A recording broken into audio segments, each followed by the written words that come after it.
جس نے کلمہ پڑھا صدق دل سے، ایک اضافی شرط ہے، دل کی سچائی کے ساتھ کلمہ پڑھا، اس کا مطلب ہے کہ اس کو اللہ نے ایمان عطا کیا ہے، صدق قلب تو اس کے بغیر نہیں ہوگا۔ تو اس کے بارے میں یہ خیال درست ہے کہ وہ بالآخر جہنم سے نکال لیا جائے گا۔ اگر اس کے نیک اعمال کم ہیں اور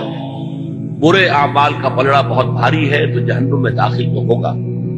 لیکن جیسے دھوبی گھاٹ کے اوپر پٹخ پٹخ کے کپڑوں کو دھویا جاتا ہے، جہنم میں اسی طرح ان کو دھو کر اور پاک کر کے پھر نکال لیا جائے گا، پھر وہ جنت میں داخل کر دیے جائیں گے۔ لیکن اس کے لیے ذہن میں رہے انہا سات مستقرم و مقاما، یہ جہنم بہت بری جگہ ہے، ایک لمحے کے لیے جائیں گے تب بھی اس کی ساری سختیاں اور شدائد آپ کے اوپر آ جائیں۔ اس لیے اس سے آپ کوئی کنسولیشن نہ لیں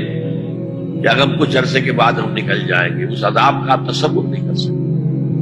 کوشش یہ کیجئے کہ الوقت پہلے میں میدان حشر ہی سے ہمیں اللہ تعالی وسیق الذین اتقوا ربهم الی الجنۃ زمرا، گروہ در گروہ جو ہے اہل ایمان کو جنت کی طرف بھیجے گا، تو اللہ ہمیں ان کی شامل